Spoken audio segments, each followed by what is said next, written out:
When justice fails, some don't wait. They become justice. They become the punishment. This is not fiction. This is the real story of a woman who disappeared and returned as a nightmare to those who destroyed her. Her name was Fatima, and her revenge had only begun.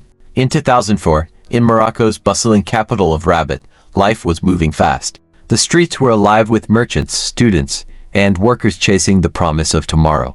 Among them was a 24-year-old woman named Fatima. She was quiet, reserved, and deeply ambitious. A recent graduate from the Faculty of Pharmacy, Fatima carried a dream bigger than herself, to one day open her own clinic and lift her struggling family out of poverty. Her life in Rabat was modest. A small apartment, a routine job at a local clinic, and evenings spent studying or writing in her journal. She had no enemies, no reason for anyone to wish her harm. She lived for her family, and for a future she believed was within reach. But sometimes, one decision, one turn of a corner, is enough to shatter everything.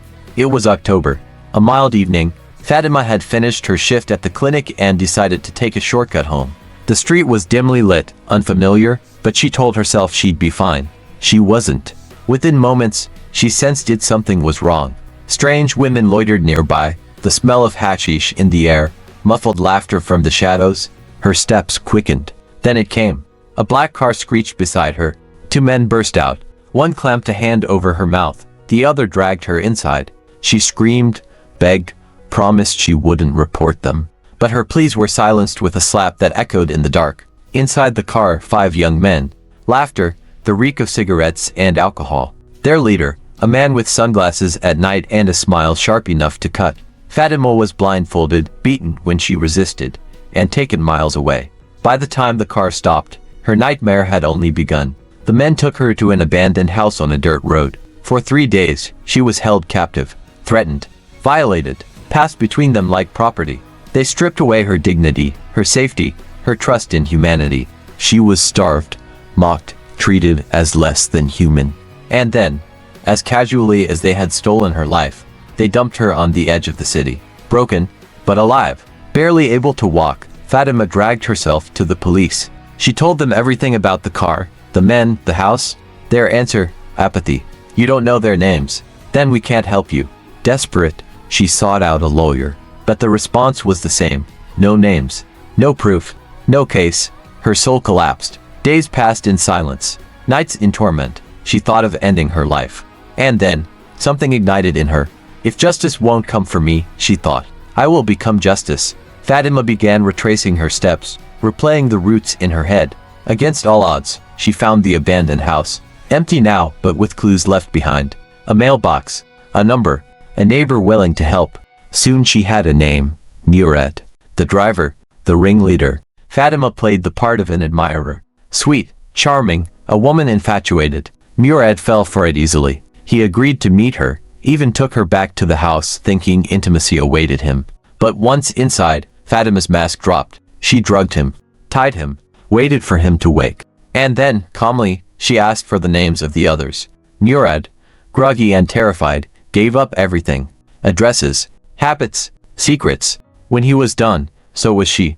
She drove the knife into him, again, and again. As he bled out, Fatima whispered, You took everything from me. Now I take everything from you. On the mirror, she wrote a single number, 1/5. Her second target, SM, was the first to strike her on that night. Fatima found him easily. He was arrogant, reckless, a man of routine. At his favorite cafe, she appeared in disguise. A street vendor, a smile beneath painted makeup. She offered him a perfume sample, slipping a tasteless poison into his drink as he laughed. Minutes later, SM collapsed. Gasps echoed through the cafe as people rushed to help. But by the time anyone realized, he was gone. Fatima vanished into the crowd. But not before leaving her mark. The third man, Samir, had a weakness. Women. Fatima exploited it. She called him, pretending to be a secret admirer. He was hooked instantly. They met. She flirted, laughed, and lured him to a secluded spot. While he waited, eager and oblivious, Fatima returned with gasoline. She blinded him with spray, drenched him, and struck the match. The car went up in flames. Samir's screams pierced the night. Fatima carved her message into the scorched window, 3/5. Samir survived the fire. But days later, his body gave up. The police had no more doubts. This was not random. Someone was hunting. Someone with a list. The fourth man, Khalid, drowned his guilt in alcohol. Fatima found him stumbling out of a nightclub. Seduced and drunk, he followed her willingly into his car. She drove him to an abandoned garage. There, she blinded him with spray, pressed the blade to his throat, and with one swift motion, ended it. The fifth man, Yusuf, broke, paranoid, guilt-ridden, unable to sleep, he went to the police. He confessed everything: the abduction, the abuse, and the girl they thought they had destroyed. But it didn't matter. Fatima had already won. Before disappearing, Fatima mailed a letter to the Moroccan authorities.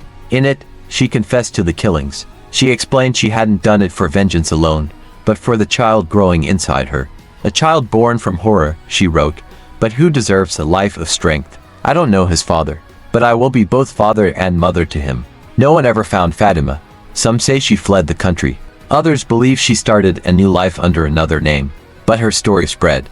It became a legend, a warning, a symbol of what happens when justice fails. The man she spared, Yusuf, never recovered. Haunted by ghosts, broken by guilt, he lost his mind. And Fatima, whether alive or gone, she became something more. Not a victim, not even a killer, but a shadow that still lingers when justice refuses to listen. Closing words. This story is not to glorify revenge. It is to remind us. When victims are silenced, when the law turns away, monsters are born. Fatima did not seek violence, but when the doors of justice slammed shut, she kicked them down. And the world has never forgotten her. If stories like this captivate you, don't forget to subscribe, like, and share your thoughts in the comments. Your support keeps these dark tales alive.